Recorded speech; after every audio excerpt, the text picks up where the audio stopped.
I honestly don't even know how to put into words what we just witnessed in NASCAR this weekend without getting goosebumps.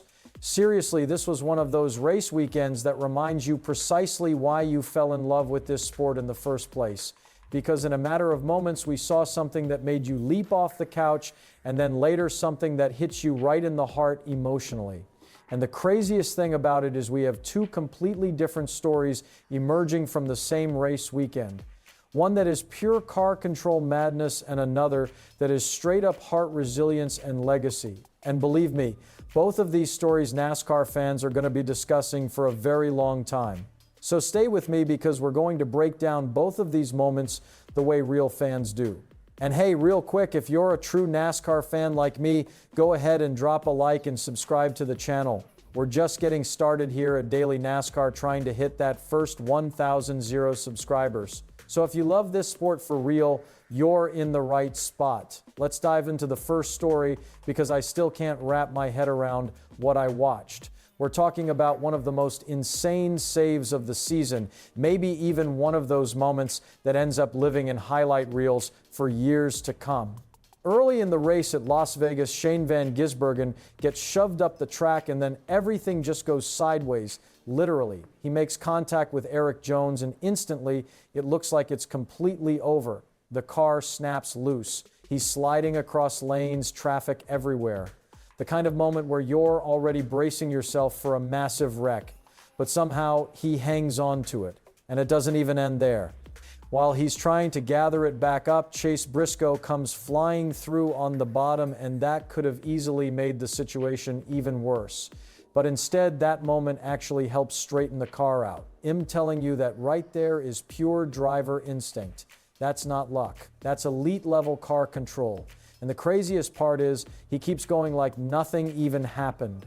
Barely any damage. But here's the thing that makes this even more real. That save was the highlight of his entire day because after that it all kind of unraveled. He struggled with the car, couldn't find the balance, went multiple laps down, and you could just feel the frustration mounting. It's one of those brutally tough NASCAR days where you do something incredible and still walk away with nothing. And if you've been watching NASCAR long enough, you know Las Vegas has a history with moments like this. That save instantly had people thinking back to 2009 when Jamie MC Murray was in turn 1. Tony Stewart gets into his left rear, sends him completely sideways, and somehow MC Murray drifts that car through the entire corner like he's playing a video game. No spin, no crash, just pure control. That moment still lives rent-free in every NASCAR fan's memory. And honestly, SVG's save just earned itself a place in that very same conversation. Oh, and it wasn't even the only wild save this weekend. On Friday, before practice even started, a safety truck driver was out there fishtailing a Ram truck down the front stretch and somehow keeping it together. I mean, what is it about Las Vegas that everybody just transforms into a drift king out there? But all right, now let's get into the second story because this one hits on a completely different level. Denny Hamlin, man, coming into this race, this wasn't just another weekend for him. Last fall, he grabbed his 60th career win right here in Vegas, dedicated it to his father, and then after that, everything changed. He loses the championship in a heartbreaking way, and then in the offseason loses his father in a house fire. That's bigger than racing, way bigger. And you could tell because even he admitted it. It took him weeks to even feel like getting behind the wheel again. But then Sunday happens, and not only does he show up, he goes out there and wins. 61st career victory, first win of the 2026 season. That's not just a win, that's a statement. And it didn't come easy either. He actually got nabbed for speeding on pit road during stage 2, which sent him straight to the back. And that's the kind of mistake that usually destroys your race in today's NASCAR. But instead of crumbling, he reset. Let's rewind a bit because this race had a ton going on. Stage 1 gets underway. Hamlin grabs the lead early from Christopher Bell, and that's also where we witnessed that insane moment from Van Gisbergen nearly ending his day. Green flag pit stops come into play, and right away you have guys like Justin Allgaier and Chase Briscoe getting caught speeding, which puts them behind. Meanwhile, Joe Gibbs Racing was dominating the early portions. Bell ends up taking command, slicing through traffic, even lapping up to 21st place and captures stage 1. Then stage 2 flips everything on its head. Now it's Hendrick Motorsports stepping up.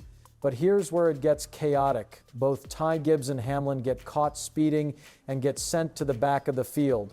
Bell is suddenly fighting off a swarm of Hendrick cars. Kyle Larson, Chase Elliott, William Byron, and at one point it goes 3 wide, which is the kind of racing that makes your heart stop for a moment. Byron eventually claims stage 2, but not without drama. Kyle Busch hits the wall trying to stay on the lead lap, gets frustrated, and even bumps Larson later. Tensions were definitely escalating, and you have more mistakes stacking up. Todd Gilliland, Josh Berry, Carson Hocevar, penalties, flat tires. It was absolute chaos throughout the field.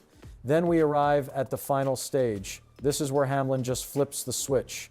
He starts carving through the field like a veteran who has done this 1,000 times because he has. He takes the lead, briefly loses it to Byron in traffic, and then the only natural caution of the race comes out after Connor Zilisch spins trying to avoid Ricky Stenhouse Jr. That moment shakes everything up. Pit strategy, track position, all of it. Bell wins the race off pit road thanks to that number 1 pit box. Briscoe gets the free pass after spending 172 laps off the lead lap, which is absolutely wild. And suddenly he's charging through the field again. But on that restart, it's all Hamlin. He drives past his teammate, takes the lead, and this time he doesn't give it back. Chase Elliott tries. He really does. He closes in, puts the pressure on. But he just couldn't get there. At the line, it's Hamlin. Elliott second. William Byron third. Christopher Bell fourth. Ty Gibbs fifth. Then you have Chris Buescher, Kyle Larson, Chase Briscoe, Bubba Wallace, and Brad Keselowski rounding out the top 10. And even after the race emotions were still boiling over, Daniel Suarez and Ross Chastain getting into it in a post-race confrontation. Former teammates with history there, you knew that wasn't fully settled. But man, at the end of the day, this race is going to be remembered for 2 things. 1, a save that reminded us just how unbelievably talented these drivers are when everything goes wrong in a split second. And 2, a win that reminds you NASCAR isn't just about speed. It's about people. It's about family. It's about getting knocked down and finding a way to come back anyway. Denny Hamlin didn't just win a race. He gave us one of those moments that means something way beyond the racetrack. And if this is how this season is starting to heat up, we're in for something truly special heading toward the playoffs. But now I want to hear from you. Which moment hit harder for you, that insane save or Hamlin's emotional victory? Drop it in the comments. Let's talk about it. And hey, if you enjoyed this kind of real fan-to-fan breakdown, make sure you like the video and subscribe to Daily NASCAR. We're still a new channel chasing that first 1,000 subscribers. So if you love NASCAR the way we do, you already know this is the place to be.